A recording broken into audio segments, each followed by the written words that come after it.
Okay, We can hear right. you. Yeah, you can hear you. Go ahead. Okay, so Debjani, do you want to start and your presentation?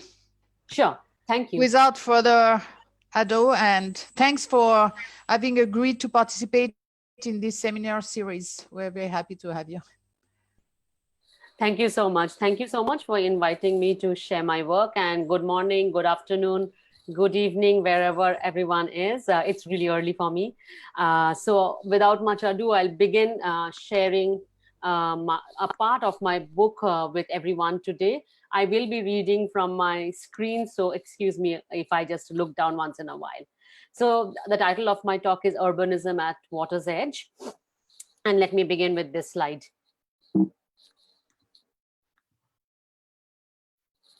By 2020, over 570 low-lying coastal cities will face projected sea level rise by at least 0.5 meters, Kolkata being one of them. I want to put this alarmist kind of a mapping and understanding of the rising waters within historical context.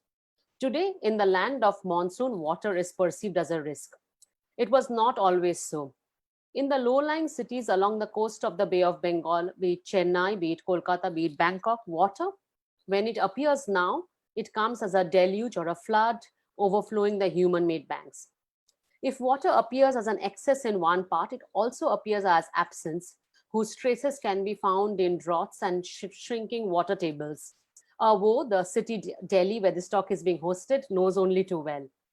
Water, it seems, is never a neutral category. It is, as historian Rohan D'Souza puts it, either a resource or an affliction. Water, and urban waters particularly, doesn't just exist. It destroys by being either too much or too little. Today, the anxiety around climate change has perhaps given us a frame to make sense of this jagged and shifting coastline of the Bengal Delta. While sea level rise is intensifying land loss at a wider scale and a greater speed, the mobility that marks this land waterscape has a long history. In 1901, British historian C.R. Wilson wrote that the moods of a capricious Indian river sculpt the landscape of Bengal. In 1923, colonial geologist James Ferguson gave a lecture at Calcutta University in which he bemoaned that land here is in a constant state of flux and geologists have not paid sufficient attention to the seasonal aspect of the deltaic ecology. In my book, Empire and Ecology in the Bengal Delta, The Making of Calcutta, I turn to the seasonality to ask how colonial design and the powerful fluvial forces interacted to shape the delta and its city. Let us begin by turning to the history of swarms in this city. One of the fundamental assumptions in histories of landed property is that land is fixed, firm, bounded, and immobile. This assumption informs studies of ownership practices and imperial law. Scholars across the ideological spectrum, from apologists of empire to its critics, argue variously that principles of occupation, possession, use rights, or transformation of indigenous customs into contracts were among the cardinal factors in forging laws of ownership in the empire. As historians of South Asia know too well, Calcutta, the Bengal Delta has been actually very, very productive in producing lots of histories of intellectual histories of property. In my work, I saw that the question of ownership in this active delta had to grapple with an elemental problem of what constitutes land in a watery terrain. My work situates the legal and technological struggles with the deltaic and tidal ecology as central to the story of urbanization of an Asian megacity. In order to do that work, I situate urban history within larger debates in environmental and legal history to uncover the hydrological and legal confrontation that involved in parsing out land from mud and separating and disappeared marshes. Only then can we understand the complexities around classifying shoals and separating water from mudflats, or chor as they're called in Bengali. The legal reorientation was central in the making of the Delta and colonial Calcutta, the capital of British India. So my basic contention during this talk is that the colonial efforts in transforming Calcutta's marshes and silt into property involved widespread legal innovation and financial speculation in real estate. This process began in the final decades of the 18th century and continued till today. Drawing upon historian Alison Bashford, I want to understand how a terra aqueous history helps us pay attention to the intertidal zones or the amphibious sites to recast our histories of cities and colonial property. The archive of the city brims with previously unexamined petition about these disappeared lands. Engineers' reports wonder how to build on what they called bottomless alluvion. River survey after survey fails to find any geographical categories to describe the landscape or commensurate its measurements. And there are innumerable court cases dealing with ownership over these amphibious spaces. Yet, strangely, colonial urban historians and urban historians in general, writing about Calcutta, saw them as pestilential marshes, either to narrate a story of British perseverance in a tropicalized landscape, or focused on how miasmatic theory and olfactory imperatives pathologized colonial spaces, shaped discourses of colonial difference and planning. I contend that this medico-municipal archive and framework reproduces the bureaucratic and epidemiological imagination of the city rather than its lived reality. I argue that in order to understand the making of Calcutta, one has to understand the complex interplay between human design, the sedimentation of silt, and historical time.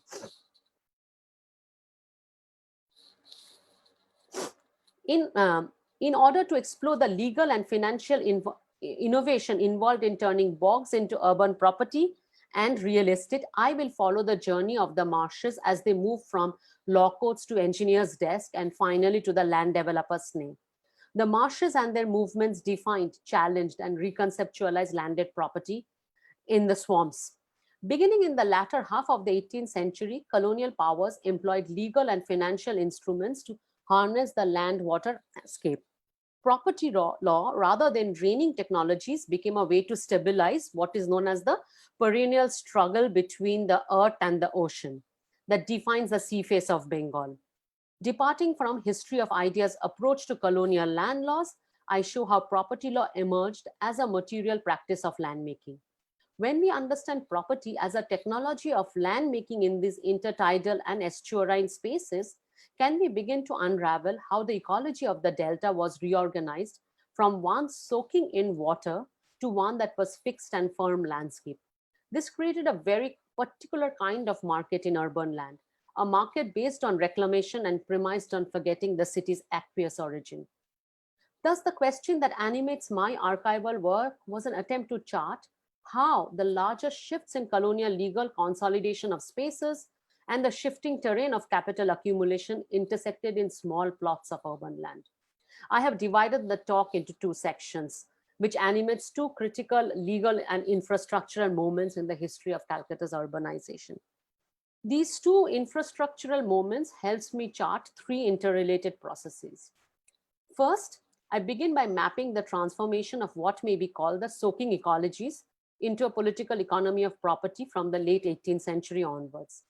This process of transformation happened together through the breeding of two registers of colonial power.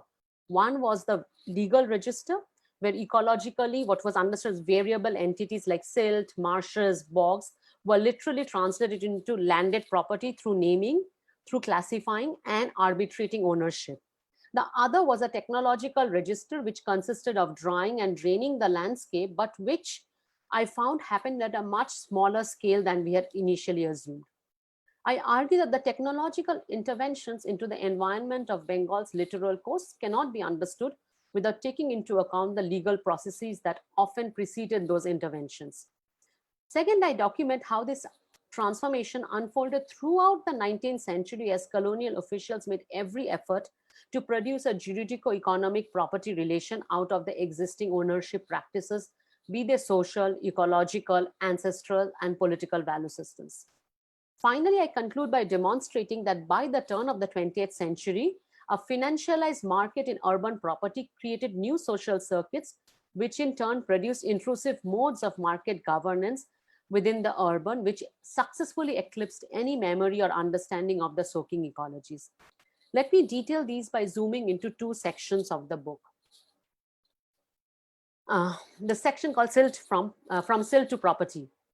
In 1760, an entrepreneurial company servant named Benjamin Lacombe attempted to build a harbor on Clive's Island. The old port of Khejuri, I don't know if you can see, but this is where Khejuri would be, was fast silting up. Lacombe's new harbor, as he called it, was completed in 1777 and was to be the shortest connection between the city and the bay. At this point in time, there was extensive maritime trade by Asian and European merchants, and a robust shipbuilding activity had taken off on the Bengal coast. Lacombe argued to the Revenue Department of the East India Company that the new harbor was a strategic location, given that it was tucked away from the unstable tides and surrounded much of the area and avoided the treacherous sandbanks at the mouth of the river Hooghly. And here you can see that the old route is the route marked by yellow, and there are lots of sandbanks. And Lacombe was proposing this shorter route to Calcutta. This is where Calcutta is, and this is where his new harbor was.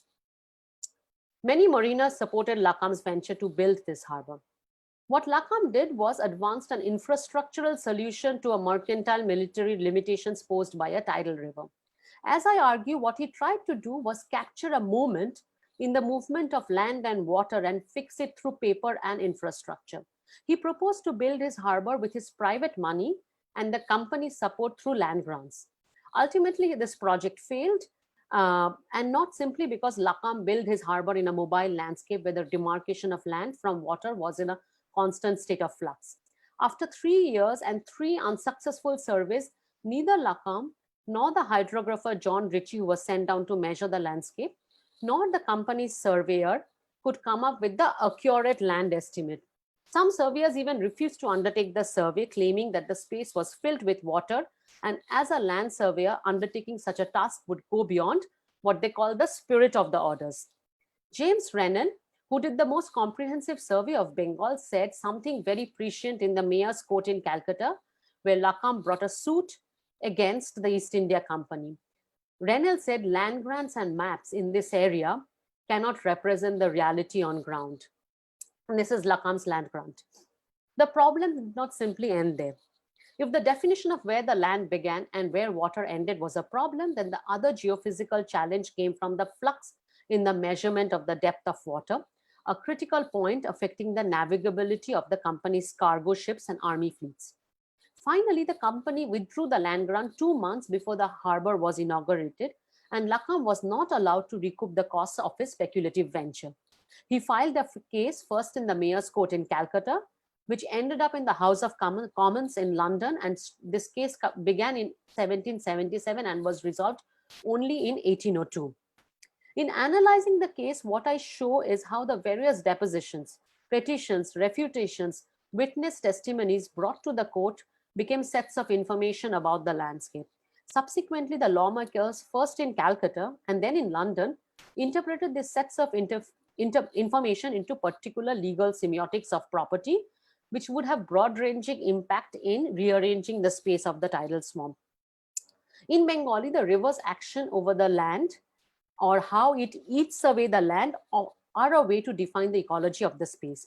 Water gets precedence over land in the linguistic and epistemological framework of understanding the space.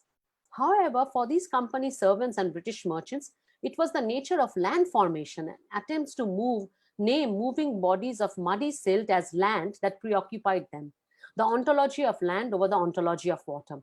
I argue that the debates in the courtroom became a setting for apprehending the deltaic ecology, or land that seasonally changes shape, as an uncertainty and what they called a natural anomaly of the Bengal Delta. The courtroom debates ultimately laid the groundwork for an administrative and legal framework to deal with the mobile landscape. The courts remained embroiled in teasing out whether geography could be admitted as a stable evidence in the court of law, whether it was perhaps human error, or whether it was Lacombe's faulty instruments. Others even expressed doubts about Lacombe himself. After 30 years of protracted debate, the court upheld the company's decision to cancel Lacombe's land grant and halt any harbor activity. However, since they could not reach a conclusion about whether Lacombe was right to construct a harbor, they settled on a handsome annuity for Lacombe. soon after the river committed the harbor to the bottom of the sea. Lakam's was not the only case demanding settlement over a disputed land waterscape. However, his was the only non-agrarian case I came across. This micro-historical story of Lakam's failed project illuminates a number of things. How do we read this as a failed project? It is not a case of man versus nature where the mud and silt become vibrant matter impacting human design. Both the infrastructural failure and the breakdown of the legal logic reveals not necessarily the natural limits upon imperial design, but reveals much more how colonial power solidified natural categories through law. Lakam's Hawa was built on silt, and an unnamed fisherman who deposed in the case pointed out what was silt yesterday might be land today, but headed for the bottom of the sea tomorrow. One of Lakam's Indian boatmen who had worked in clearing the area said that the highest sovereign in the area was tides and not a company-issued seal. Lakam, he said, erected a flagstaff without seeking permissions from the river deity, who in a rage sent it to the bottom of the sea. These two small voices in the archive point to different conceptualization of riverine landscape, with water rather than a territorialized consciousness having primacy. Anthropologists in India and elsewhere have been attentive to these geontological questions, and Elizabeth Povinelli has explored how to read the connections between land, sweat, labor, and ancestral spirits that exceed the bounds of property demarcations. Agrarian historians have noted the presence of alluvion in the Bengal Delta. Rohan D'Souza, Nitin Sinha, Kuntala Lahiri Dotto have documented how agrarian revenue settlement negotiated these temporary landscapes by calibrating yield following changes in fluvial patterns. This ensured uninterrupted revenue flow. However, these methods of managing mobile landscapes do not work for the built environment and companies' public works. Thus, what this case alerts us to is that, unlike traditional histories around the contested nature of occupation and property in the colony, the inability to either frame or fix the geography almost unraveled the company's documentary regime of property, the land grant. Following this case, riverine activities entered the legal and bureaucratic registers, and the multitudes of tidal behavior was flattened and made more manageable by administrative categories of control, where land was rendered fixed in paper and water a resource with predictable flow. This brings me to the next section, which I call Seeing Like an Owner. Landholding in early 19th century Bengal was not an isolated economic fact, but was instead bound up in an array of complex legal and ecological indeterminacy. Around 1804, when the memory of the washed away harbor was still fresh, the river Hooghly started shifting in its course. Within a decade, it had meandered so far west that it had deposited alluvial land approximately 3.5 miles long and roughly a quarter mile wide along the western banks of Calcutta, opening up multiple ownership claims and new regulations upon this strategic land-water admixture. So if you look at this map, which is the map of the river Hooghly along Calcutta, this side is Calcutta, and you see this is a older tracks of the river, and this is the new land deposition, and here there was a massive land subsidence on this side of the river, which would be Howrah. The shifting course of the river and the deposition of alluvion along Calcutta's western banks allowed for the transformation of the joint stock tax collecting East India Company into what I call a land developer in the city. Throughout the 18th century, early settlers in the city were dogged by the absence of a systematic documentary regime attesting to urban property, and as a result of which regularizing property, market taxes, as well as charging wharfage, that is port taxes, seemed almost impossible. Moreover, genres of lease, wills, and deeds were not yet stabilized, while many of these documents were without markings denoting property boundaries. The first cadastral survey of the city, which was conducted in 1797. The shifting river had rendered this survey very unstable. Moreover, for the next 40 years, this land kept growing. Noting the shifts in the river, Calcutta city magistrate sent a directive to the Territories Department asking it to conduct a riverbank survey, which was published in 1820. This is a 30-page document or a report which consists of 70 sections and it laid down an array of stipulation regarding new land formations or how the company should go about acquiring spaces that were deposited by the river. This report stipulated, and I just have highlighted some sections, we don't have to read the whole thing. This report stipulated that any land that was not fordable was government land. In an amphibious terrain where, according to the tide, an oozy, muddy landscape can become knee-deep water at any point of the day, defining fordability was not without friction. It also said that if land was adjacent to someone's property, the landholder would have to produce documentary evidence of ownership, and the company would have the final right to reject the evidence. Immediately, multiple applications to register the new lands piled up in the court. However, the company, having secured the highest authority to decide the nature of ownership on riverine deposition, was able to acquire considerable portion of river frontage property. As Section 70 points out, quite a number of urban infrastructural projects were made possible by the emergency powers the company vested itself with in this report to acquire these so-called indeterminate landscapes, which were neither bounded land nor flowing waters. Legitimating laws followed the report. From at least a decade, the company's servants were attempting to adjudicate property dispute over the chars. In most instances, as is wont to happen in tidal or active delta, such soaking ecological formation became frequent sources of affray and contention, piling up innumerable cases in the district court or the court of Sadar Diwani Adalat. And some even went to the Privy Council in London. In 1824, the Court of Justice in Calcutta gathered legal counsel about existing customs from Hindu scriptures and Islamic law, as well as precedents in cases settled in the 18th century, to arrive at a legal doctrine about settling disputes over alluvions. Two important laws were subsequently passed. First was the Bengal Regulation One of 1824.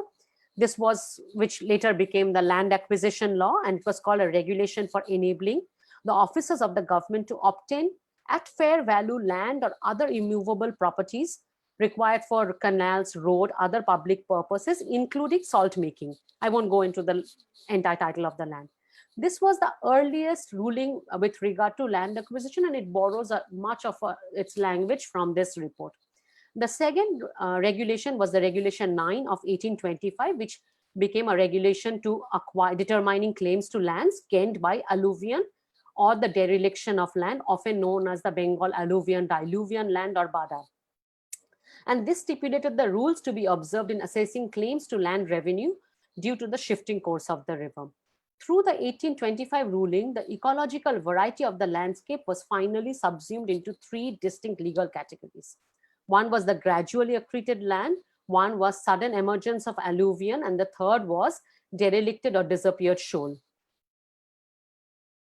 This is a picture from a slightly later ruling when they were trying to rewrite the Bengal Alluvion Diluvian Act in 1821, where you can see there are many ways they are trying to the lawyers are sitting down and trying to define by drawing pictures how to demarcate ownership over these kind of marshes in the moving rivers in both the Indo-Gangetic plains, but also at this point also in the Punjab rivers.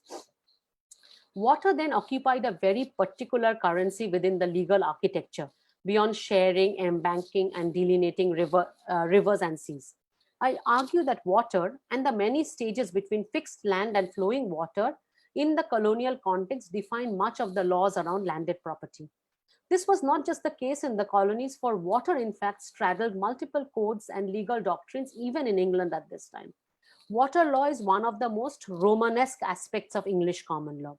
As Joshua Getzler, a legal historian, study reveals that from 1750 onwards, an unstable body of laws and legal doctrine in flowing water began to emerge in the common law courts at large.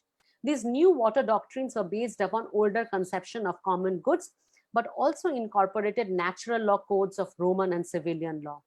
Laws of alluvion borrowed heavily from Roman law. Indeed, as I show in a separate article, the jurists in Calcutta sought to find commensurability between Indic textual law and Roman law about alluvion in order to manage these spaces based on long existing customs of in India, which were also known as the customs of Dhardhura or embankment. These newly developed legal categories engineered this landscape, first by legally separating land from water, and this was followed by successful but also unsuccessful attempts to drain the Uzi mud in order to create a well-defined riverbank along Calcutta. I term this set of rulings to acquire land quasi-eminent domain practices by the company state. Through the implementation of the report, the tax collector company turned itself into a public agent of land. And in adjudicating these issues around tidal landscape, a territorial consciousness began to emerge for the earth-hungry British Empire. It is important to stress here that most of the terms that define the littoral and riverine landscapes emerge first in the legal records rather than scientific works of the Asiatic Society in India or the Royal Geographic Society in London. The stipulations of the report to acquire land and build the road, which is now known as the Strand Road of Calcutta for people who are familiar with Calcutta's geography, were followed by petitions and legal cases. 27 cases were filed in the Court of Justice pertaining solely to this strip of land. So here's the picture of the newly formed Strand Road. The company successfully managed to wrest land from 26 of these petitioners without having to pay compensation. Only a Hindu deity received compensation, and I'm happy to talk about that during the Q&A session. In one case, Motilal Sheel managed to keep his land within his property till 1860, but only by paying rent to the company. As Sheel said during the case, in one stroke, he became a tenant in his own land.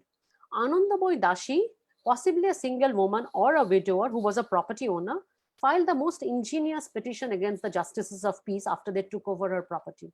She demanded, and they didn't give her compensation. So a year later, after they built the Strand Road, she demanded the company pay her an annual sum for removing what she called a moving space of mud that clogged her access to the river. The land along the river, as well as the company's appetite for land acquisition, grows. And the company actually paid her compensation, paid her money for 2 years to clear the mud, and almost sort of compensated her till they realized she was trying to get the money she didn't get for compensation. So this land along the river continued to grow, as well as the company's appetite for land acquisition. Indeed, a 19th century Bengali doggerel verse captures this well. Company Ladgiri Porer Dhone Poddari. Not in the politest word, it says how meddling in other people's property and wealth served as a mechanism for companies' consolidation of power. The company embedded ecological specificity of the estuarine behavior into the process of property making in Calcutta. By the final decades of the 19th century, property in amphibious spaces began to emerge not just as a legal idea, but also as a technology to harness the landscape and a bureaucratic language to standardize its movement through the market. Situating colonial urbanization in these intertidal zones and amphibious site is useful in recasting existing urban historiography and its legal geography. What I show is that the history of these temporary, seasonal, mobile spaces has been forgotten in the hard lines of the physical and cartographic boundaries that define our territories and the legal registers of paper documentation, through which we conceive and mark our properties. The history of drawing these hard lines animates the process through which land, water, and all those spaces in between land and water came to be owned. Thus, the hard lines on maps, titles, deeds, surveys repress the temporariness that marks the tidal space. But as I show, the temporariness also renders property geography of deltas increasingly precarious. The temporariness and flux in the landscape challenges the permanence that bolsters a thinking around law, land market, and design. Let me end by building upon legal historian Carol Rose's formulation about property. According to her, property is a particular way of seeing land, and in this case, seeing land and entitlement where there might not have been one in the first place. These legal demarcations resulted in creating a particular economic geography in the city, where municipal members in the 20th century spoke of land famine, resulting in the city being locked up on one side by the river and the other the undrained salt marshes or the swamps, which now is Salt Lake. In the early decades of the 20th century, draining swamps emerged as a solution to speculative property and rental market crisis. Indeed, profit-driven land reclamation and extensive draining defines 20th century mode of urbanization in Asian cities from Mumbai to Jakarta. Land reclamation, I hope I have been able to show, was premised on a primacy on the ontology of land over the ontology of water. Thank you so much. Thanks, Debjani. I think right now my connection is good, so I can play the role of moderator. Thank you. It was concise and very rich presentation. So as Mukta said before we started, either you can put up your questions in the conversation, or you can raise your hand. And if some of you have a good enough connection, we can also put our videos so that Debjani doesn't feel totally alone in the presentation. I will try to do so. Yeah. Hi. Hi. Hi, everybody. There is a hand up already. I can unmute the person if you want, Mariellen. Yeah, can I unmute people? No, I'll do it. Yeah, okay, great. There you go. Dhruva Dasgupta, yeah. You can see it on your attendee list, the raise hands. Okay. I don't know. Mariellen, could you invite the person, concerned person? Yeah, okay. I press on the hand, right? Yeah. No, yeah, I've already allowed the person to talk, so you can just ask them to ask the question. Yeah, so Dhruva, right? Dhruva Dasgupta, right. Do you want to ask your question? Yes, please. Am I audible? Yes, Dhruva. Absolutely. Yeah, you are. Okay. So I know Debjani for a while, and she has mentioned my teacher Dhruvajyoti Ghosh right at the beginning of her book, Empire and Ecology in the Bengal Delta, in the acknowledgements, and I am very very happy to be here connecting and speaking to all of you.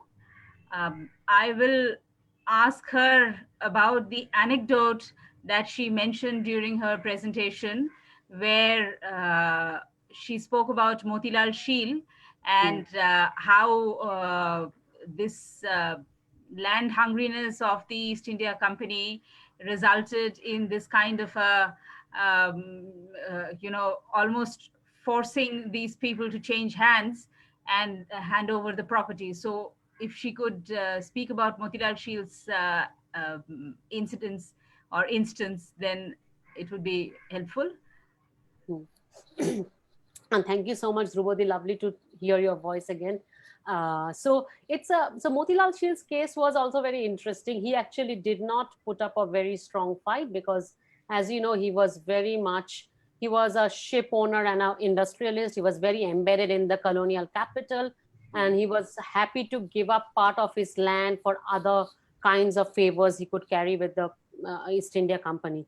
But what happened was, right after his death, both his sons filed a case, and the family filed 4 separate lawsuits. Two of the sons, and all of them claimed that what the company was doing by taking over the land, because it was fordable during most of the day except for during high tide in the afternoon, and they would bring in different moments of measurement to court to claim that this is fordable land to their property, or whether this is fordable land or whether it's not. And company tried to claim it, but one of the claims they also brought was the people, their servants and their community members who live around the Sheel property in North Calcutta actually access the land, and by making this a public thoroughfare, the company was taking out communal ownership to bring in public ownership. And this was debated quite critically. What is exactly communal ownership of property versus what is public ownership?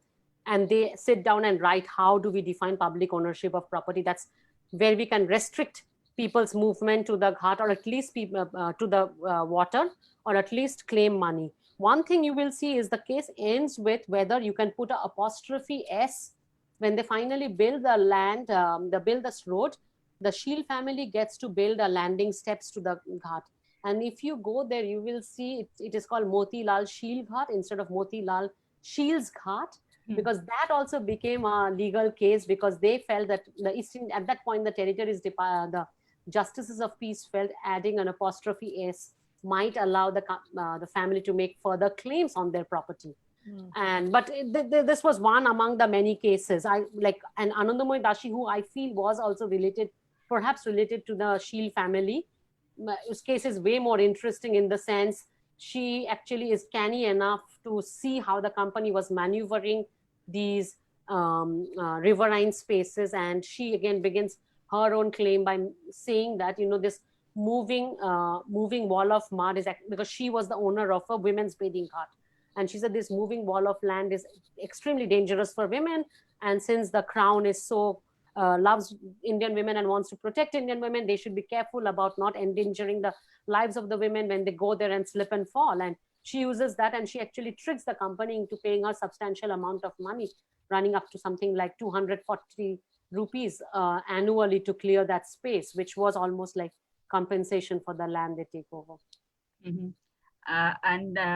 Which was the year that Motilal Sheel's sons filed the suit, and when did it get decided finally?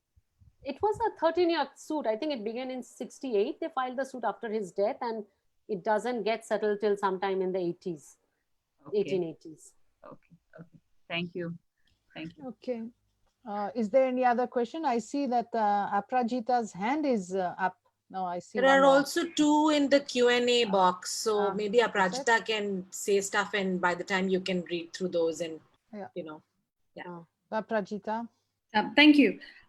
So I've been... Aprajita, can you put your video on if you have enough connectivity? Yeah. Thank you for the book, Dr. Bhattacharyya. I've been trying to read it for, it took me a while to read it. It was hard because there was so much material that I found useful, and it made me rethink about things, and I'm going to keep it short. I have one sort of tiny questions, two sort of meta questions. I guess I'll start with the tiny question first. I really like what you did with the idea of use value in the book. As we see land becoming proper fixed property from swamps and basically non-land, as we know it in traditional 18th century sense. I also saw how land also had to come with immediate ascribed use value. Like it had to be property for something. And I understand that you were sort of looking at urban history. And so I will restrict my question to how do you think the idea of housing comes up along with infrastructure? Like when the colonial conception of fixed property comes in, it is coterminous with these two imperatives: the infrastructure or to build Calcutta and provide housing. Correct me if I'm wrong, but I think the infrastructure argument came first. And so here's my question, which is that what is the conception of public here? Because you, or not you actually, the paper trail showed that the land was taken over, the ghats were taken over, which were already communally used spaces. They were taken over in the name of public works.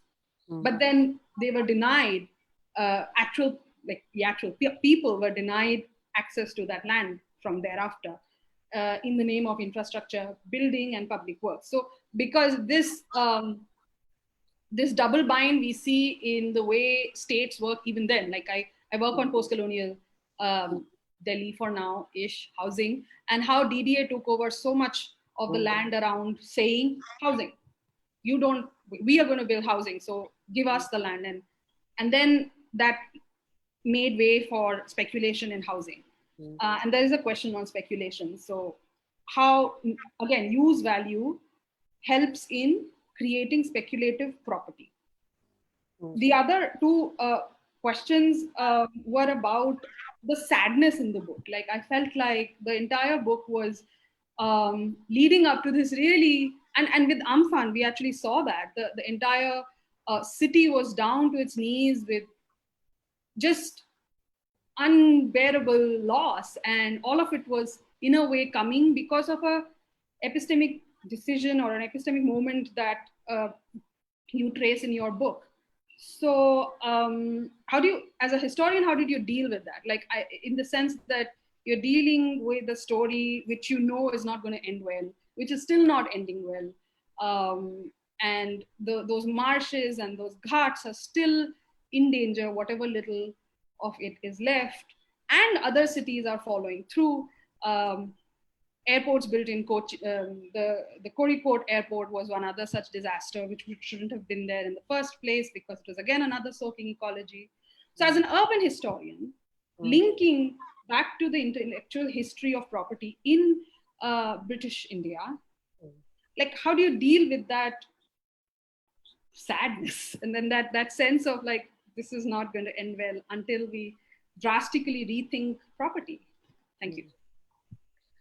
Thank you so much. Let me begin with the second question, which is I never thought of the sadness, but you're kind of right, Aparajita, perhaps. And then I'll come to the first conceptual question. So it's it's interesting in the sense, I guess, like when I began the book, which was a dissertation back in 2010, it's 10 years. So much has changed, I feel, also in these 10 years. But and Amphan, actually, like I felt a little uncanny because you as a historian say, look, this might happen if we don't pay attention. You don't want to see it in your lifetime in some ways also. But I'll begin with one example, which I felt was very important to capture. I wanted to write, the book began very much as a desire to write a history of urban land markets. I was like, why is it that historians of India write so much about agrarian property, but when it becomes a question of land markets and speculation, it's an anthropological question, as if there were no land markets, as if there were people not speculating. So I want to understand this kind of a fault line or divide. So with that, I go off into the archives and I say, okay, I'm not going to look at these reports. I want to look at property dispute cases. And I'm going through the legislative files, and one after another, the files that come are about whether it's land or water, in which court should we settle it. This is my nala or my drain, and that's your drain. Like, people are constantly fighting, your drain's water is coming into my land, property dispute. And of course I sent it off. I was like, what is this? I want to like look at property dispute. And of course you go, it was also monsoon time, and I step out of the archive and I'm in knee deep water. And I'm like, okay, like if urban historians have written about Calcutta as a history of draining, and we have not one, but two books with the title From Marsh to Metropolis, what has happened with the story of draining? And I wanted to understand that. And then I went back, and there was also lots of one file where Canning is basically saying, what do we do with a city that turns into sheets of water every monsoon? This is not a city. So he's writing, like trying to reform the city. I was like, okay, so it's not like stopped being a sheet of water. And that's when I actually went back. And this is also the time I actually met Dhrubajyoti Ghosh. And he basically asked, will these wetlands also be part of your city's history? And I realized there was something about our visual literacy such that we see property even when we see these soaking ecologies. We do not see it as a particular kind of space that can have its own lives around it. But this was also a moment which, like the entire 2000s of Calcutta was also a moment of bourgeois environmentalism in some ways, where people were trying to go about protecting their little tanks, their little ponds, and people who are familiar with the geography of famous mall and was coming up in South Calcutta, which was overtaking communal pool, but it was also very much about clearing these ponds, dobas, pukurs or jheels as they're called, keeping them clean and moving illegal encroachment, keeping it clean, so clean from all kinds of plastic, which is quite necessary, I think. But so there were two ways. There was a way of like basically marking out these as things to save, these water bodies to save, but through a regime of property. And I tried to understand what happens when some of these don't exist within regimes of property, which brings me to the first question. You know, one thing I realized is what Lakham was doing. If we begin with Lakham and infrastructure, he was fashioning himself very much as a Mughal infrastructure, Mughal elite. Because within the Mughal period, if you wanted social capital, what you did was you used your private money to build infrastructure from which you could tax. So and often people would build ghats or harbors because so much of the Indo-Gangetic trade was on the river. So he was basically self-fashioning himself as something like that, what we today actually call public-private partnership in infrastructure. Housing did not become an infrastructure or a state question till the early 20th century, and that began precisely, and in my work also, housing is not something that anybody is concerning in. Where do we house the people? Till the 20th century, when we have something like BIT, Bombay Improvement Trust in Bombay, CIT in Calcutta Improvement Trust in Kolkata, and also, and this comes out precisely out of the working class movements that are raging in Bombay, Calcutta, Rangoon, all these cities. And interestingly, these are the cities in conversation. And CIT becomes this very, like, gets lampooned in the popular press as this unit that in the name of housing people actually dishouses people. And one can say that about DDA, one can say that about many of these kinds of BIT, all these organizations. So housing as a question, municipal concern of where do we house the people of the city becomes a municipal concern only in the early 20th century. And this becomes at a moment when, during the interwar period between the two world wars, municipal budgets are in huge deficits. So then it gets shifted into these wealthy landlords who are the Swarajists at that point in the municipality of Calcutta, who basically says, I will go ahead and drain the swamps to actually house property. And then there is one last thing I will say before ending, and the thing, a puzzle that I have not solved is, in the name of draining swamps to house the working poor, we have built across Calcutta, across Mumbai, even I would say Chennai, we have built housing, but they've never been affordable housing. They've all been speculative, expensive property, and Salt Lake being a case in that, like a place that was supposed to house refugees, basically, it is prime real estate at the moment in Calcutta. So I still don't know, if you look at Amsterdam, it's a very expensive land market built on swamps. What it is about swamps and expensive speculative land market is a question I might take a longer time to answer. I'm still trying to figure it out. Thank you so much. Thank you. Thank you. Yeah. Okay, thank you. Yeah. There are two questions which were written, so I don't know if you can see them. No, there are many more, Mariellen. Many Scroll more. down. Oh There are my many God, I more. am really not great at manipulating Zoom. Yeah, let me see. Yeah, there's many more. Okay. There are many more questions and a couple of people with raised Yeah, hands, I've but I seen think that. the older questions may need to be asked.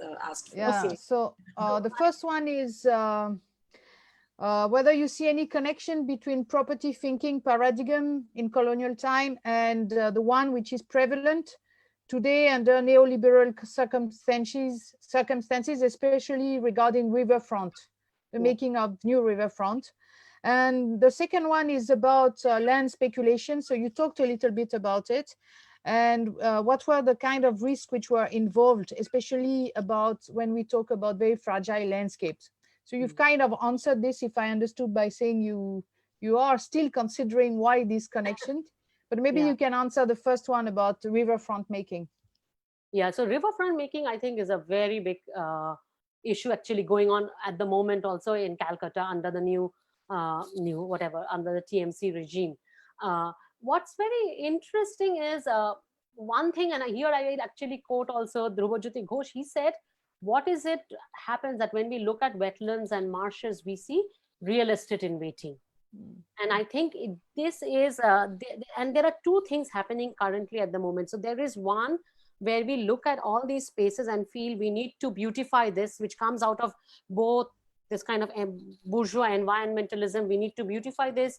And we also need, and part of that is also bounding our riverfronts or bounding our large lakes and water bodies, which if you look at the history has actually provided for urban fishermen, washers, and various kinds of livelihoods, which people have created in the absence of state provisioning of public services. So in this neoliberal moment, two things are happening. It's a kind of disciplining of various these kinds of livelihood practices, which in one stroke, especially when I looked at the Strand Bank, was rendered kind of recalcitrant within law. They were never illegal, but after the Strand Bank got built, for instance, anytime you docked your small boats overnight, you had to pay a port cess.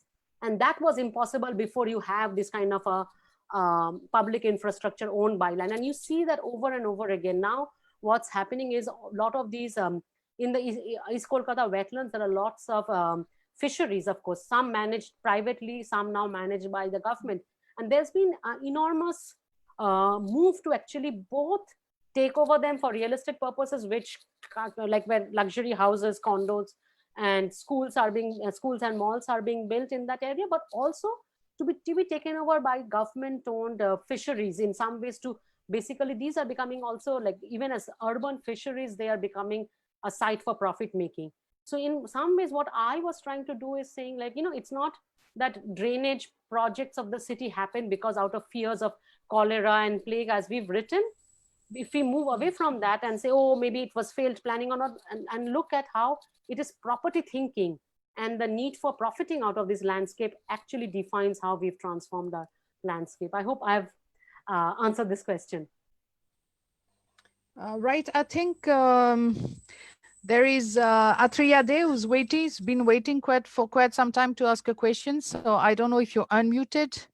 And if you can maybe put your camera on, your video on, and ask your question, Atriya.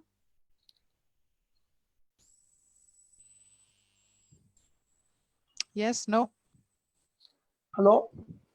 Yeah, I've allowed this. I think video I can't do, but I can definitely. Okay. So Atriya, can you ask your question? Yeah, so thank you, Dr. Bhattacharyya, for your enthralling lecture.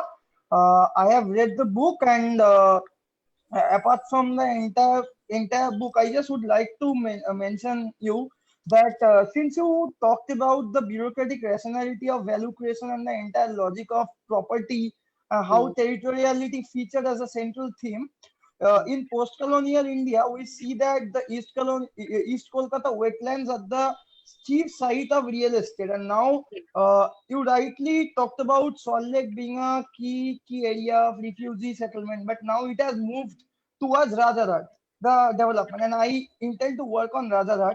So firstly, I have two central questions to you. One is, what is the difference between the public-private partnership you hinge towards between Lakam and the company state, and the sort of thing that we see in the various gated housing enclaves, or the entire project that the HUTCO is constructing in Rajarhat New Town.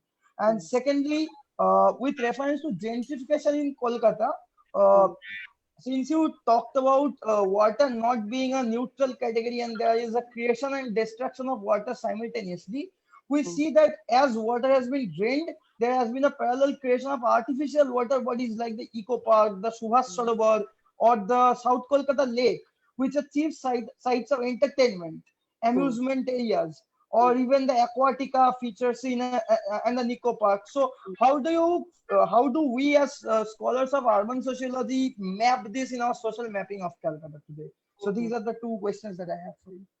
Thank you very much. So let me begin with the second one about water and the water bodies of Calcutta. There's a book by Mohit Rai called 5,000 Mirrors, where he actually does a mapping of the water bodies of Kolkata. But it's very interesting, like one way of building in this area, in the lower South 24 Parganas, was because so much of the land was swampy and soggy.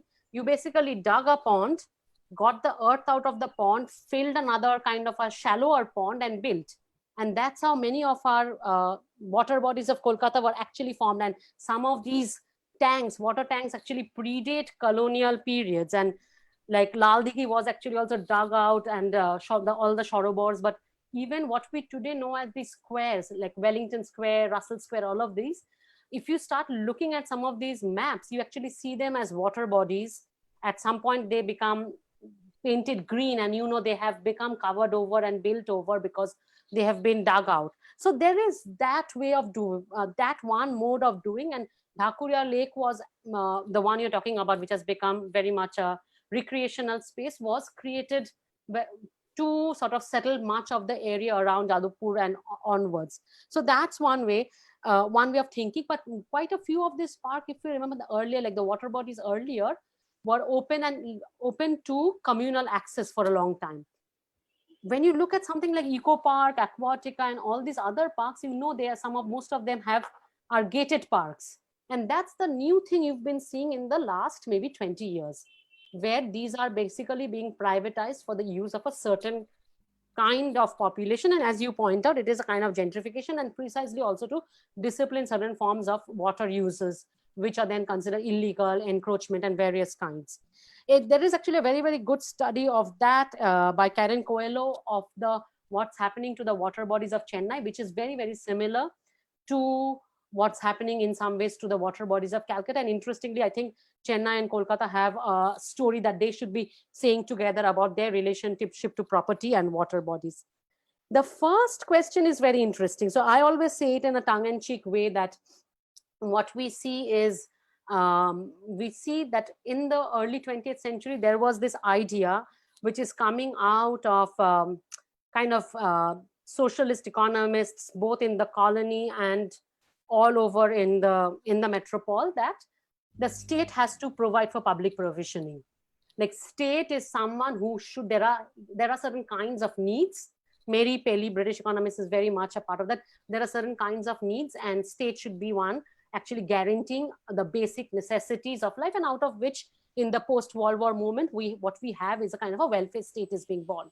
But before the formation of the welfare state, we see most of the public infrastructures, and Kolkata is a very good example, are actually controlled by wealthy elites who build public infrastructure and ghats, as you will know. If you go, each one has a name of a person, as social capital that allows you access, allows a certain section of the population who are dependent on this particular kind of wealth access. And this is a mode also during the Mughal times. You see, it's not like the Mughals are building roads and streets and this, that, but it is actually something that is worked out as a partnership where public-private funds are being used to produce some sort of a public good, with the profits accruing to the private individual.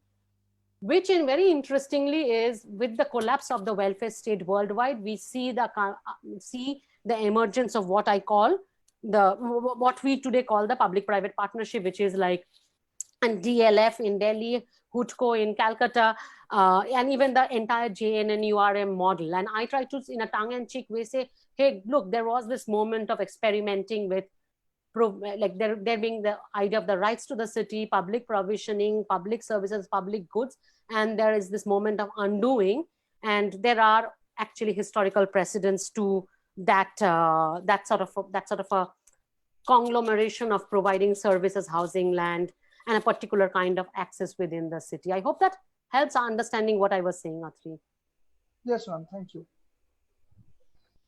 Okay, Debjani, you have a series of questions. You have many questions, so let me try to go through. I think there's one of them is, I don't know if you can see them, but the question is, would you say that colonialism fixed the perceived value of land, which could be built upon even more than its agricultural productivity? And this was reflected in the taxation system? Or is this understanding correct or incorrect? The person is asking. It's Urmila. Yeah. And did this create a perception of low value for wetlands or not? Okay. Yeah. Thank you, Urmila. That's a very good question. So there are a couple of ways to think about it. So when the British began basically acquiring the South 24 Parganas, which is much of it is this land, it's the mangroves and the land water, they were a little confused by the amount of water that wasn't being productively used, and as they were doing the land titling, they were kind of confused by the fact that so much of the land was given over, what they said, to servants and gods, and that is something actually, like, there are anthropologists who are doing very good work, and I was recently speaking to somebody, Calin Dower, who's at Boston, who's doing extremely exciting work about these lands which are water bodies which are haunted, owned by gods, and what that means within the entire cosmology of property ownership. There is that which basically signaled to the British as early as the late 18th, early 19th century that the people were not using land productively.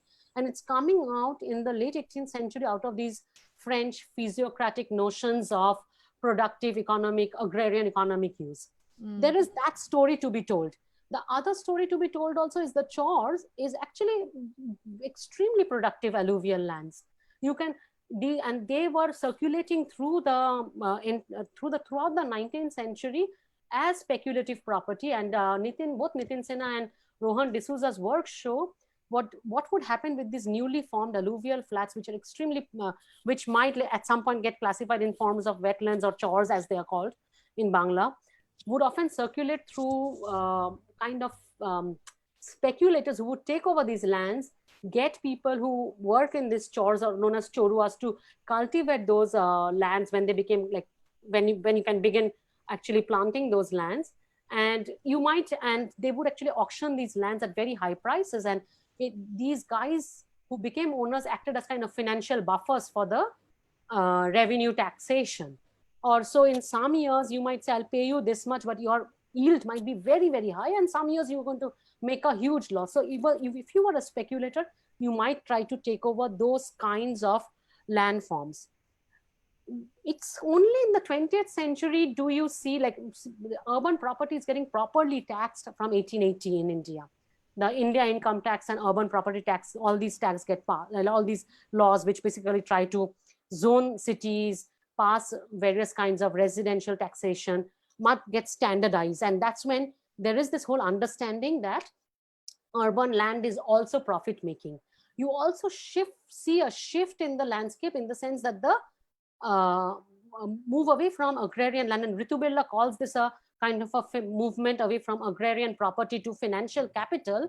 But land, in some sense, she says land disappears from the equation. It doesn't. What happens is it's the land, basically money lenders or landowners who become very, very key figures. So much of the early 20th century wealthy land developers that I find in the archive are people who have money lending businesses in the countryside. So the agrarian revenue is getting linked to urban revenue in a very new way. And this in some ways, I say, is the beginning of the developer as a key political figure within Indian politics. And you can, of course, it happens very centrally from the 80s, but you can really trace it back to some of the early debates with rent in Bombay, in Calcutta, in Rangoon, in Karachi, in the early 20th century. So this is how I think the agrarian productivity, money lending, land development gets connected as something in the early 20th century. I hope I've answered your question, Urmila. Urmila, do you want to follow up, or? Urmila is not unmuted, so we'll have to move on. Yeah, we'll take it that you've answered. Now you have another. You have a very precise question and two questions related to Assam. So the first question is whether you saw what Toli did in improving Toli Nala. So that's a very precise question. And you have two other questions, I think, which are related. About whether what you have been able to excavate to your historical critical readings of relationship between swamps, land, speculative market in Calcutta can also offer some insights to present day changes. And in particular, Himalai Bora, who's from the Department of Social Sciences in Guwahati, is asking about Guwahati. Because even though it has its own trajectory, there's many similarities, and whether also this kind of work can apply for smaller urban centers. And there's another question about the chars of Assam. So I think it can be related about whether you can expand or whether you can see relation between your work in Calcutta and other regions of India, which have similar features. Thank you so much. I think like I have lots to learn from Assam, because Brahmaputra is such a beast that I don't even understand it, and I don't even understand how the British understood the Brahmaputra. But to begin with the first like Toli question, yes, the Toli Nala fills the legislative department files from 1830s to 1860s, because there was this fellow called Mr. Watson who sells Toli his property, and there was and that was one of the early water property debates that happens between Watson and Toli. Toli didn't become a major part of my work in the thing, because it was very much a fight between two private property owners, which the East India Company wasn't letting them figure it out, and they went about compensating. But Tolly, the improvement schemes carried out by Tolly Nala became a way at a certain point on thinking about what to do with, for instance, both the canals leading up with the Biddadhori and like which is in the other linking up to the Salt Lake marshes, but also there were all these smaller canals throughout the Beleghata area. So there was often like referring back to what was happening. But there is a lot of material in the West Bengal State Archives about Tolly Nala if you're interested. So about Assam, of like, I hope that the story I'm trying to tell is not just a story about Calcutta, but all of these kind of cities that dot, like be it Dhaka, be it Guwahati, all the cities that dot the landscape. Although I feel like for the British, they felt that they could manage the Hooghly much more in ways they could not manage the Brahmaputra. And I just finished reading Aurobjyoti Shaikia's Unquiet River, the Brahmaputra, which sort of helps you understand in some ways like how turbulent it is and how impossible they found the Brahmaputra and managing the Brahmaputra. But also in some ways, I think what I hope to show is like, what is it that in the early 20th century, we felt like the two things are happening. It is at this moment also we have to understand East Calcutta wetlands from 1930s onwards is actually being established, where the owner is realizing there are uses of these kinds of land, and they can be useful to the urban ecology, and ecology itself as a term is getting coined at this period. So it's very interesting, but there are voices that are understanding the uses of this kind of spaces at the very same time where draining swamps becomes a mode of urbanization across Asian cities, be it Bombay, be it Chennai, and all these places. So, yeah. Okay, thanks very much. I think you have one more, if you can take it. Yes. It's been okay, great. So this is from Nitin Sinha, who you've been mentioning repeatedly in your talk, if I am not mistaken. He wanted to come back to our ways of understanding infrastructure through the lens of PPPs, public-private relationship. Would it not be a bit anachronistic to think of Mughal and early colonial infrastructure through the lens of terms such as public and private? Particularly in the case of the Mughal, when we clearly know that in this period, private is a form of extended public, which you said, I think, in some sense. In other words, as private is deeply public and political in the 17th and the 18th century, would it not make more sense to see the temporal shift in terms of changes from one register of political to another, in which mid-19th century onwards, infrastructure become the site of politics, in which the state becomes a key stakeholder? I'm not sure my reading the question is easier than you reading it, but no, this is helpful for me. Okay, right. No, thank you, Nitin. Absolutely, what you're saying. I'm not, as I say, I always say it in a tongue-in-cheek manner, and it's the idea of also what is a private under Mughals, what is a public under Mughal, what is communal. All of this is deeply, deeply like would require an entire paper in itself. But I think what I try to do is, I don't write about it in my book. I often tongue-in-cheekily say it because it helps us understand the fact that the way we've naturalized when it comes to housing as the state as an arbiter of provisioning was an experiment we did, and we are losing very, very fast. And that's exactly precisely the way I try to say. And of course, what if we start unpacking the political stakes in infrastructure under the Mughal, especially to do with the Ghat like the riverbank infrastructure, it becomes deeply complicated. And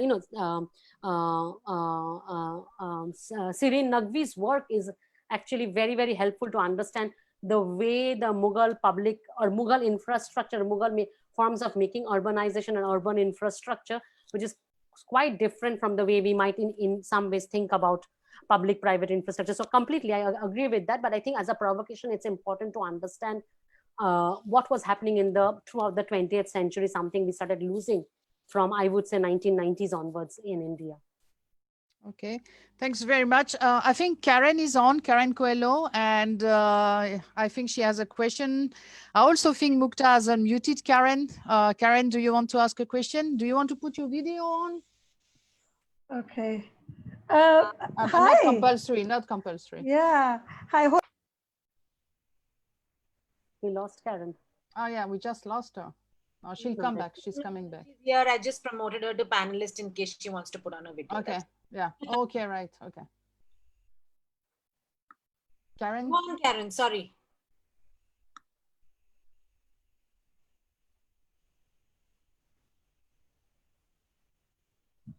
Okay. Here we are. Hi, Debjani. Hi, Karen.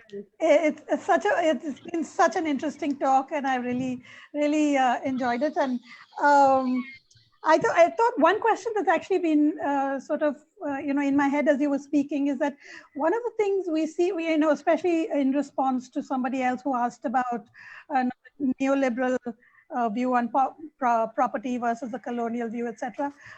One thing that I talk about is these epochal shifts in the way that land and water have been viewed. And you talked about the ontologies of land taking predominance at a particular point in time. So taking a whole cycle back in history, if we say that, if I say that, the 90s, the late 90s were when water started to be revalued in the Indian urban, as against the 1960s, that cycle.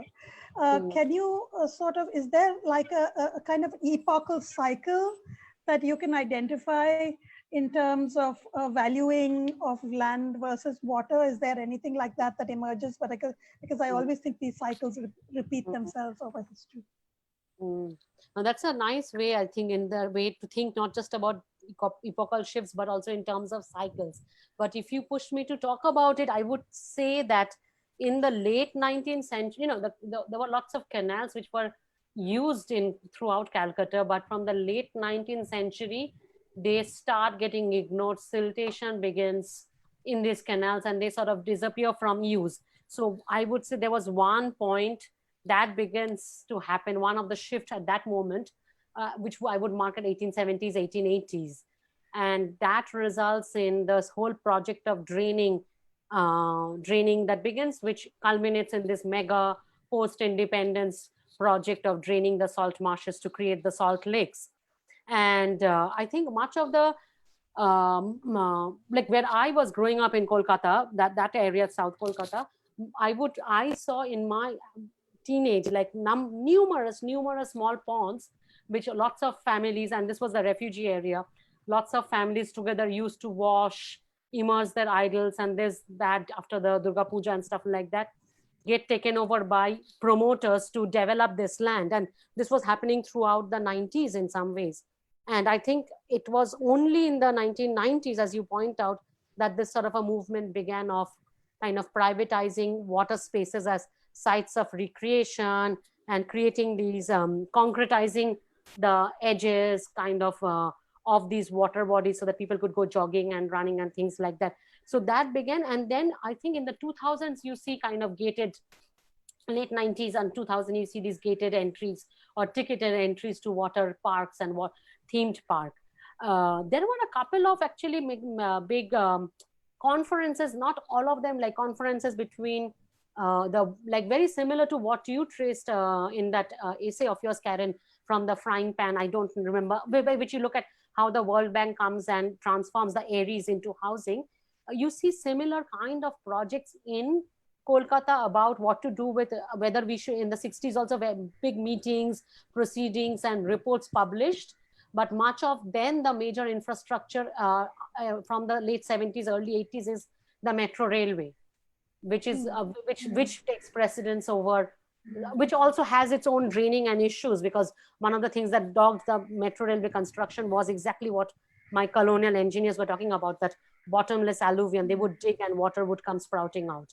So that took precedence. And I don't know how to locate the metro rail within this. I have to think about it. If I were to trace the epochal shifts, where I would mark these moments, at least in the early 20th century. But thank you. That's a good question.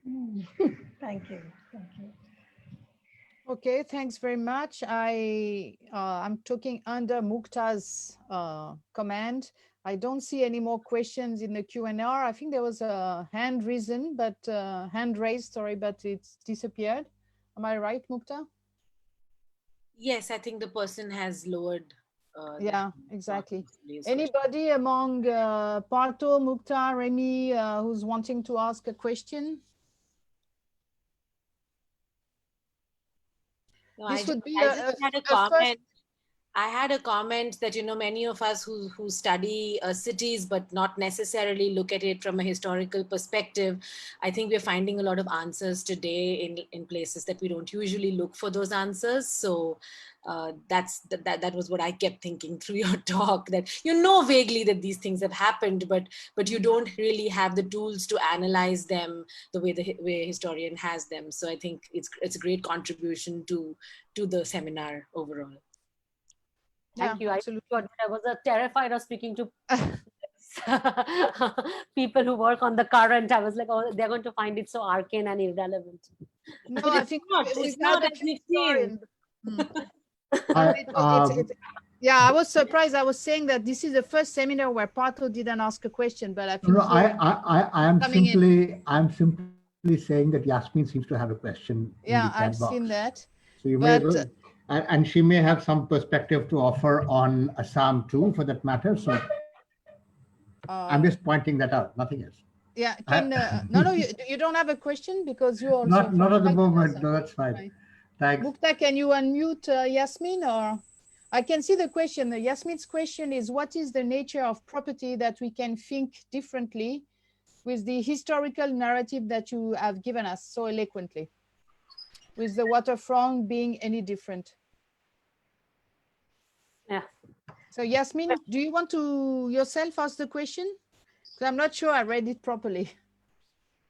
Can you hear me? I can't seem to put on. Can you hear me? Yes, we can. We can. Okay, great. No, I mean, obviously, I'm no historian, but it's just a common sense kind of a question. The question of capital accumulation, etc., is pretty much the same in any historical narrative of urbanization. So I was just wondering what different sense, a conceptual sense of property do we get, or land for that matter, when we are dealing with something which is specifically worked out as a very different ecological constituent, namely waterfront.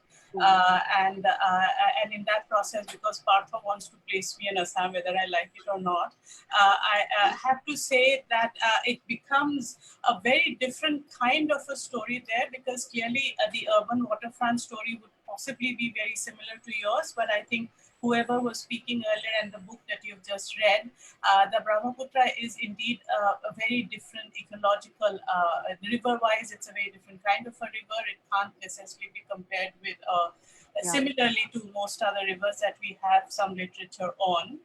But the chars, now this is a different thing, which is that if you bring it to the citizenship issues that we're dealing with, let's say on that similar terrain, you're looking at a very different situation where people who are very, these are literally the margins of society trying to claim some of this shifting ground as property, so that they can actually have a feet on where they are standing as having a kind of legal standing. I'm not sure what kind of legal standing you can have when land literally disappears. And this is where I don't know much about the law, but this is why I'm asking you that if you bring in water into the ecological angle of property and waterfront, or that liminal space where water joins land, I'm wondering what is new about the narrative that you've given us. To me, I mean, it's not to deny the importance of what you're saying at all. I think this is something which is very important to think of, but what is it that we know about property in the urban situation, which makes it different when it's the waterfront in the way that you've presented it to us? Thank you. That's about it.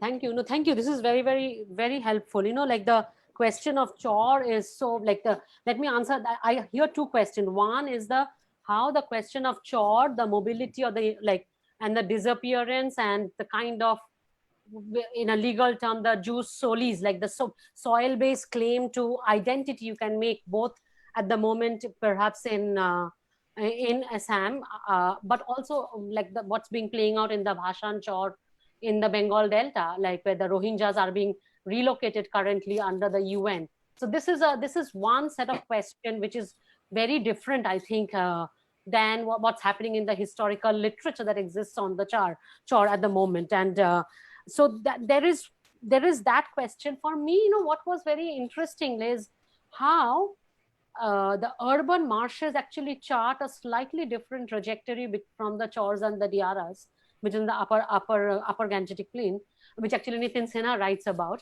than the agrarian within the agrarian area, within the what would be under the river areas in some ways. And for me, what was very interesting is these kind of quasi amphibious spaces began offering the template to make certain kinds of quasi-eminent domain claims prior to the writing of either the BADA Act or even the Bengal Land Acquisition Diluvian Act.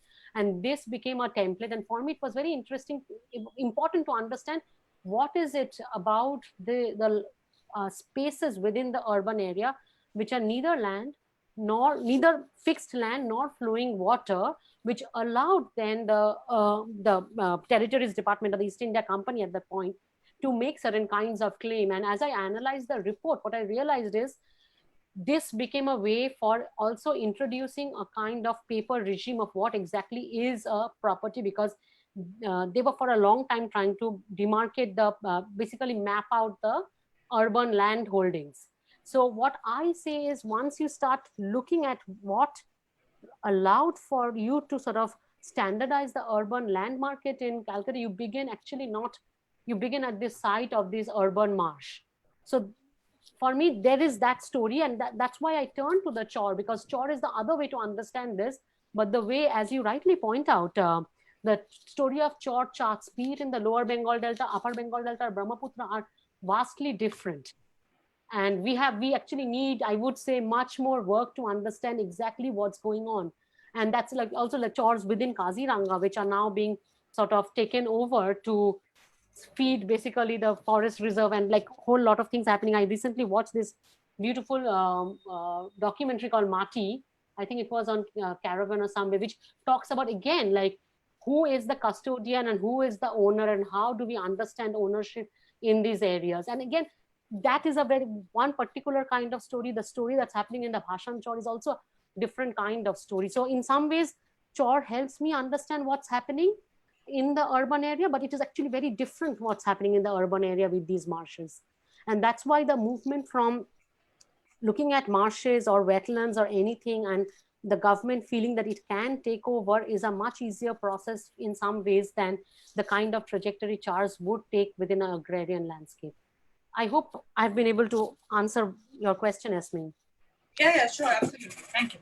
Okay, there was just one more thing I wanted to say on this, actually relating also to Yasmin's Arif and Yasmin's questions, that I am not sure that I'm completely referring to it, but I think there's a difference to be made between commons, or the what we call the Porambok, and public space, which is how I think a lot of waterfront lands are being now framed as, which is a very, very different sort of framework from the commons, the Porambok. And I think that, I think that's an important kind of distinction to be made, where it was unbounded. It allowed water to be water, all land seasonally.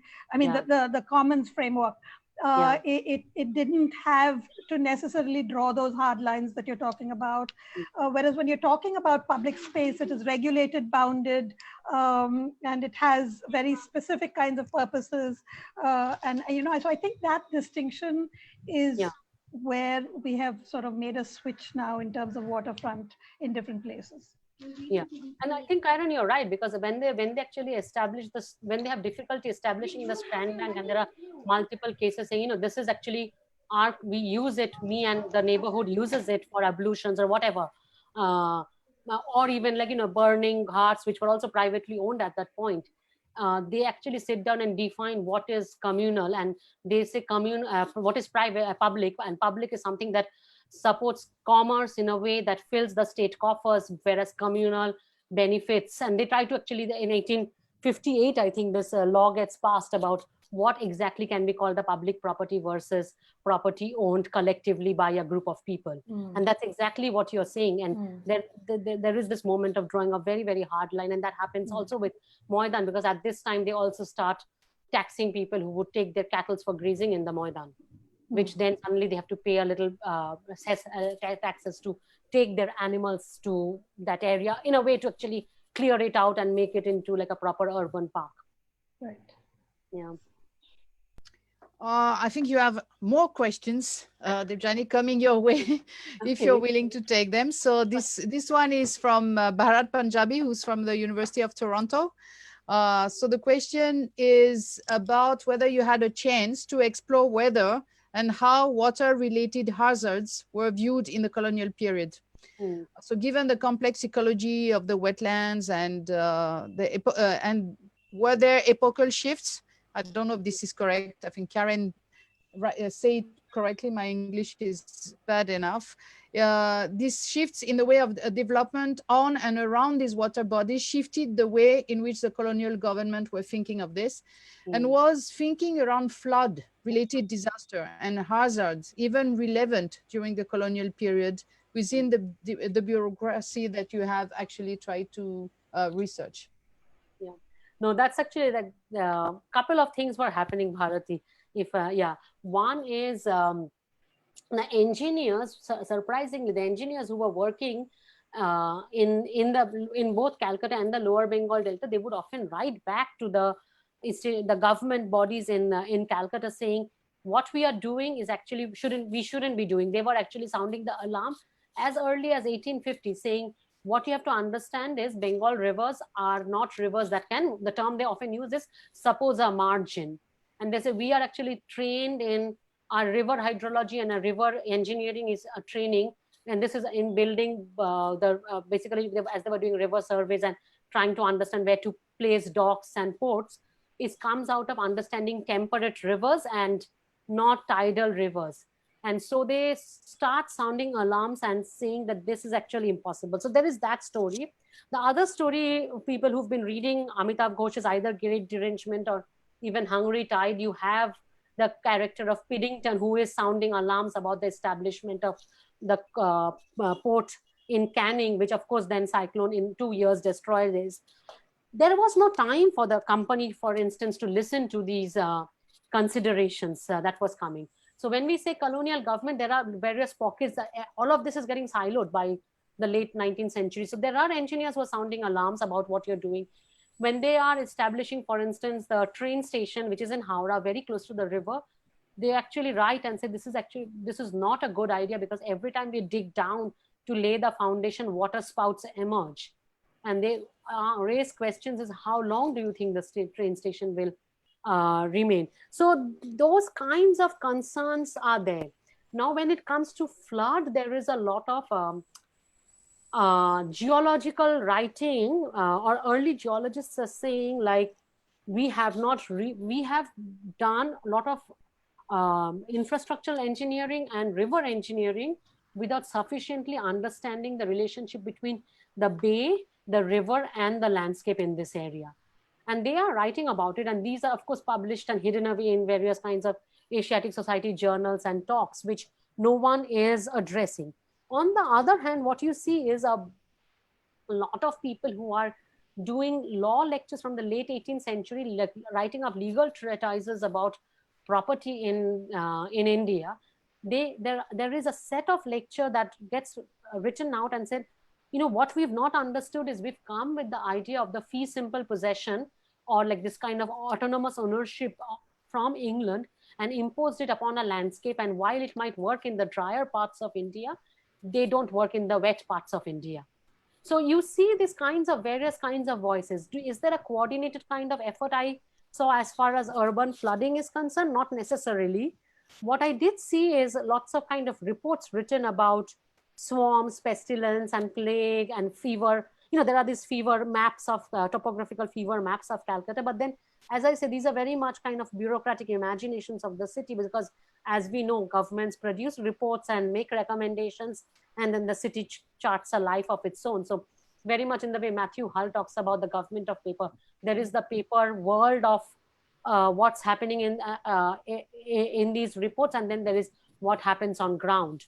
So it's really, this is what I found. I did not look so much, like I did not find much about talking about water as a hazard.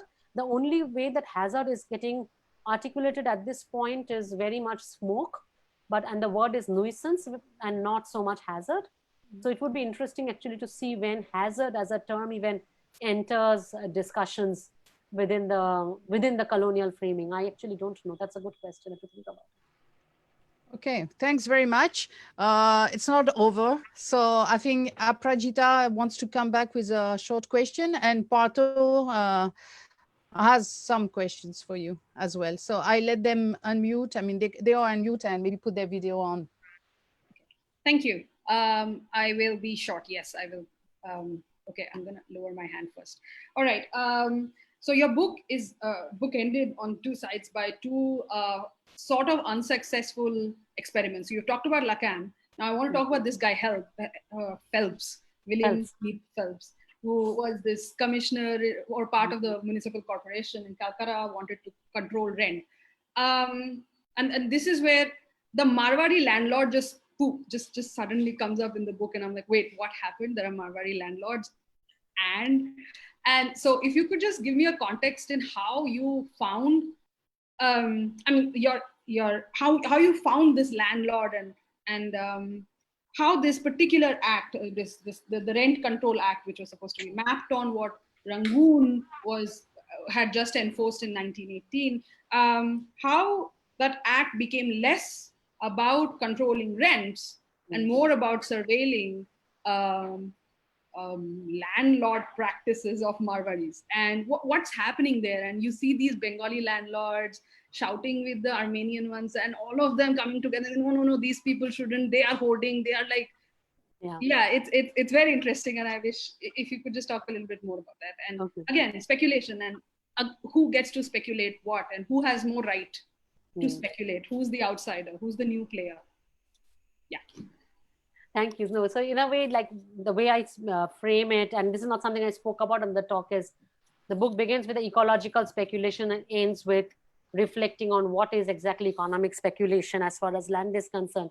Especially coming out of this imagination is that there is a land famine in Calcutta, because it's sort of, there are swamps on the eastern side, and there is a river, and Calcutta cannot expand in ways other cities, and something that's getting articulated also in Bombay in some ways, where draining swamps becomes a way. So it's very interesting, like when in the early 20th century, of course, there is a whole series of town planning per se becomes like a very central concern for two reasons. One is because there is a shift of capital to the urban areas in India, and that a lot of economic historians have also noted, in the sense, not that the revenue wasn't coming from the agrarian, but it was now being filtered through banks and big capital houses, insurance firms, money lending firms. So there is this kind of a shift, and it's a global shift that you see that's happening. And urban becomes a very central question all across India, because this is the site of also new kinds of street politics that's emerging from the late 19th century. And it is within that two things were happening. I realized that what has happened in this story is, for the first time, the story of Calcutta's unavailability of land, the core story of that there are so many swamps, we don't know what to do about these swamps, which were not really drained because the municipality had money to drain swamps and slums and clear these spaces out, but all became a question of speculative property. The story that I would have loved to have traced also, and I didn't get a chance to trace, is also how all the slums were also owned by a bunch, like literally 5 landlords in Calcutta. And they were also extremely speculative properties, which were never, it never fell into the multiple reports that get produced about Basti, rehabilitation and Basti reform never really gets implemented. So what is happening? The way the economic historians talk or property historians talk about it, the question of property becomes sort of settled by the late 19th century. Permanent settlement has happened. 1885 rent debates have happened. It's settled. And then there is a shift that there is a financialization of capital and land has disappeared. And in some ways, when we look at the urban scenario, be it with BIT or be it with CIT, we realize that the property remains a very, very central question. It's like it is being financialized, and it is being financialized in a different way. So it is not about the revenue you get from property, but once you, at this point, urban property is emerging as a site where you put future values out of which you will develop a kind of a future economic man. And urban property becomes a very central way. So this is where the Marwari becomes the figure of the hoarder instead of a person who's actually reaping profits during the interwar period when building has slumped. No one is selling land. There is a glut in the market and they're making a very handsome profit. And of course, the Marwari becomes important key players, both in the agrarian landscape and through in Bengal, which actually starts displacing some of these, some of the Bengali landlords, and the Bengalis are controlling the Swaraj, like the Bengalis are controlling by this time the Calcutta municipality in a formidable way, the almost 30% representation. So they are now trying to work together with the British to keep these players out of the market. And that's the big fight. So it is not surprising that when the CIT begins in Calcutta, one of their first projects is with the Boro Bajar, which is a central go down and house which is mostly controlled by the Marwaris at this time, which is again controlled by, which is also like the site where it's exchanging both the agrarian products, like the agrarian things coming out of the agrarian products are getting exchanged through the Boro Bajar. So this is where the Marwari also becomes, like, in some ways, the story that one should have told also in some ways is the swamp and Marwari as limit figures, which allows the Bengal municipality to make an argumentation of what is exactly rent. And they come up with the 3 divisions of rent: economic rent, standard rent, and a market rent. And the market rent is this kind of hoarding rent that the Marwari is charging. A standard rent would come out of when we understand the supply demand market, which is not going to be controlled. And then you have the economic rent, which will be forcefully imposed by the government. And this is important because the government feels that it has to control the market and regulate the market. And it's a new idea in some ways, that the government feels it will control and regulate the land market. It's not necessarily, and it's still like, it's a very strange idea that remains in some ways. We still don't necessarily have rent control at this period, but that was a period, you see, by the 1925 bill, rent control gets introduced into the city of Calcutta. So this is where the Marwaris come in at this moment, which links the agrarian landscape and money lending and financial capital coming out of the agrarian space, invested into future profits that might come out of investing in urban property, as these kinds of Bombay, Singapore, Calcutta, Hong Kong are becoming centers of British capital and expenditure in the early 20th century. Thanks very much. I guess if you, Pato will ask the last questions. Pato? If you want, you can put your video on as well. And see if this works. Amphan is a little bit of an issue, but good morning, Debjani, and thank you for a very a talk that's been sort of provoking a lot of questions. 2-3 kinds of things that sort of are interesting. One is sort of building on Bharat's question, and the others is, what is the understanding of hydrology in the historical record that you're looking at, right? I mean, do people understand the nature of flows within the system? Because, I mean, definitely it does look as if you're looking at Salt Lake, when that was reclaimed, I'm not sure that engineers at that point in time fully understood the hydrology that sort of went in. So that's one. The other is basically based on the, so a lot of your historical record seems to span the time before and after the mutiny, and therefore the movement from the company to the crown. And I'm wondering, is that move at all, does that affect this whole engagement in any way that you see in the record, or do judges just go on these cases which span the time, which begin in the company era and end in the crown era? Is there the same? Is there a certain continuity of the judicial system that sort of transcends this major political shift that sort of happens? And finally, a question of detail is, you spoke about this, a variety of people collecting rents for the ghats, for people being charged rent for grazing on the Maidan and so on. Who is enforcing these? Right? I mean, who is it privately enforced? Is it enforced by the crown at that point in time? What is the mechanisms for enforcement for these kinds of structures? Thank you. Thank you. Thank you. Very wonderful questions.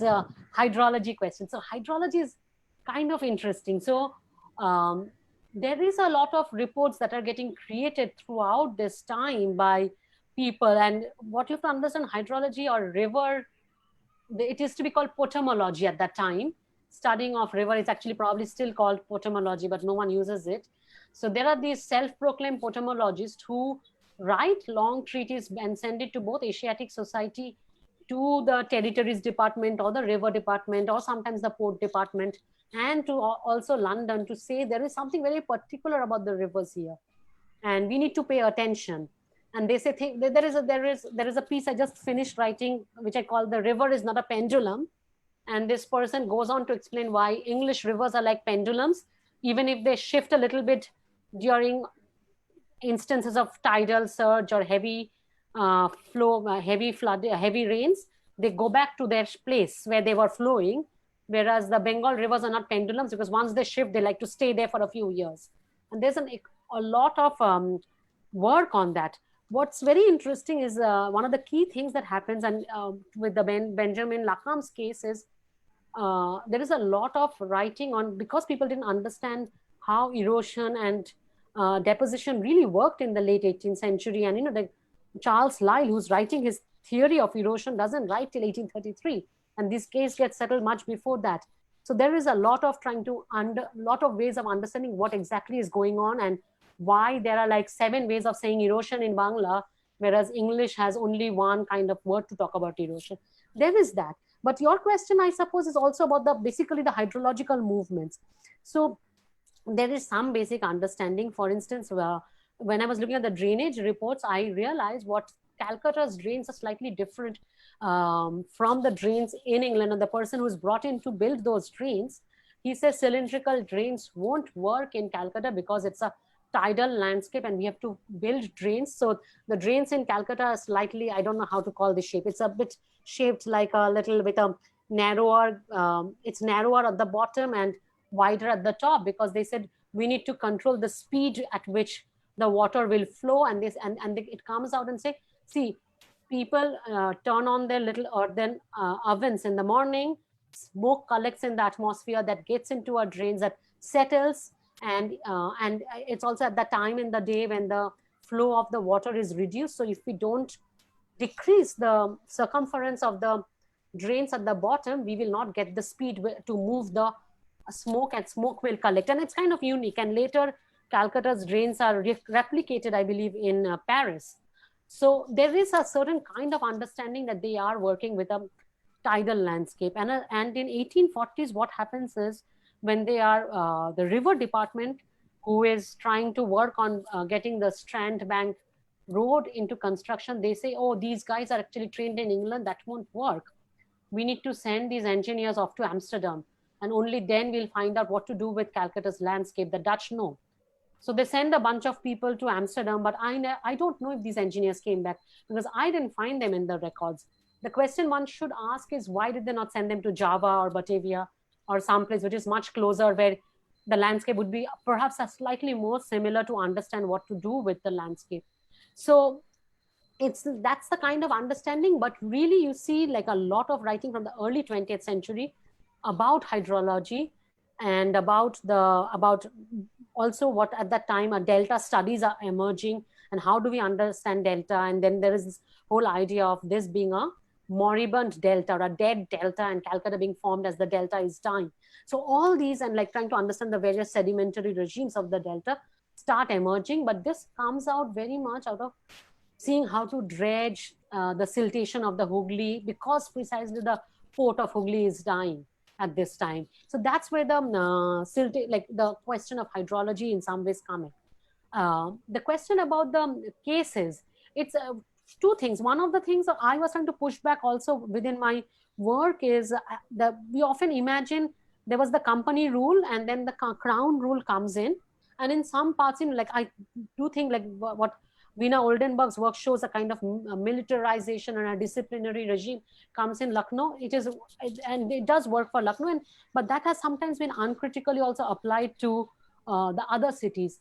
In Calcutta, you see quite a bit of continuity between the company and the crown rule for a long, long time. And indeed, the shifts really, if one were to mark shifts in the way the governance and legal practices are conducted, it would be more like 1880s, 1890s, when a huge number of Indians enter the municipality.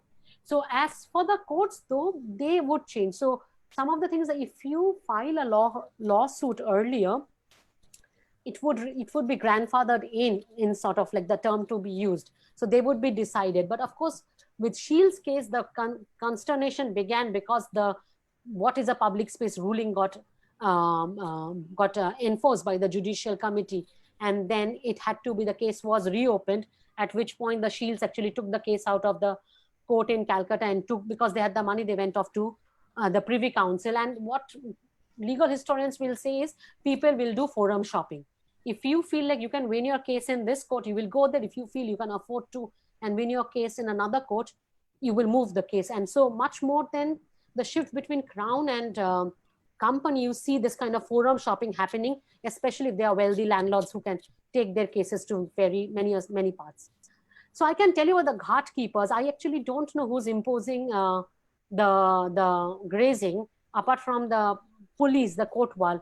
But for the ghat, it's very interesting. One of the reasons also why these wealthy Indian landlords fight the cases is because they were charging privately the people to stay in the ghat, and most of these boatmen would live in the ghat, or they would build makeshift places within their property for these people to stay.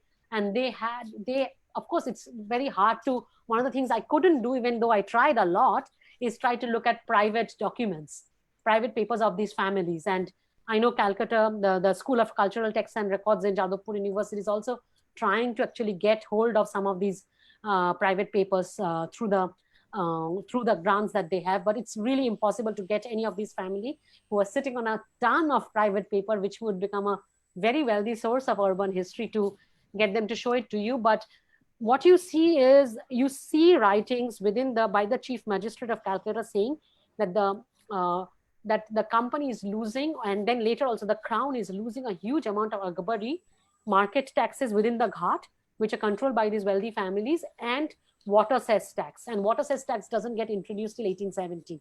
So it takes a longer time after making Strand Road to come up with that. Water cess tax is actually getting very, it's regulated, and through the Port Trust, it's getting imposed. And if one goes to the Port Trust archives of Calcutta, you will see cases where infractions are being punished. Or one thing that would happen is, after the water cess tax came in, and the ghat majhis or the ghat keepers got very upset, and they would do what is to be called rice bleeding. So most of them are actually transporting rice, and they would just cut the sacks on the last layer on the boat and let the rice fall into their boats. And that was their way of getting what they thought was due, or compensating themselves for the taxes they had to pay to the company. And there was this whole modes of regulating.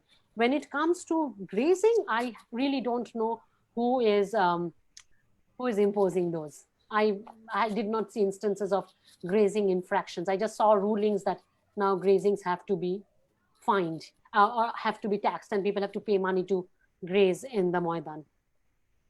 And if you didn't pay the ghat taxes, what would happen to you?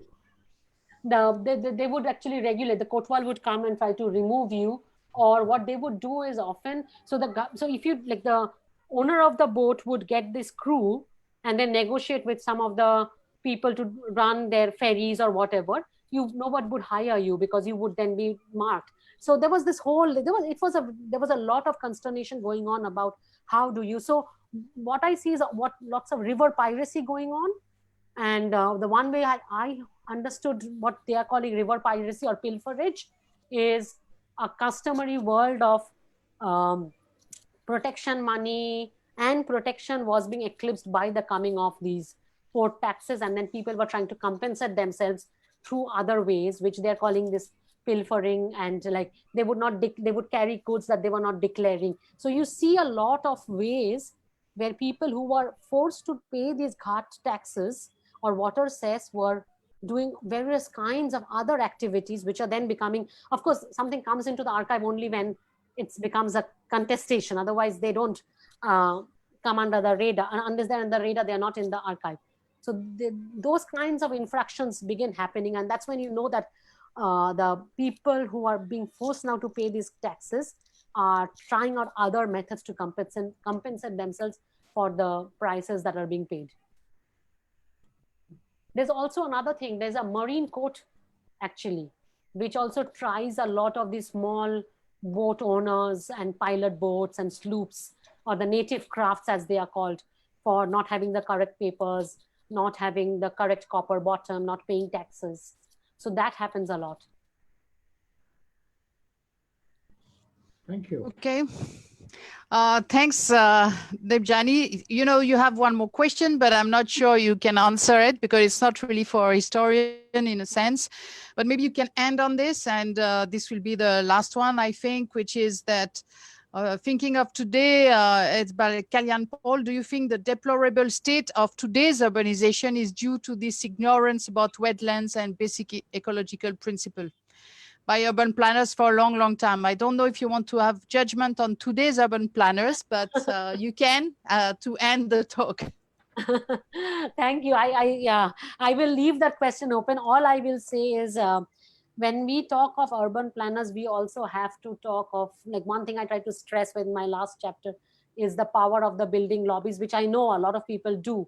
And how much is it ignorance of the importance of the wetlands, or how much is it how wealth generating that part of Calcutta is?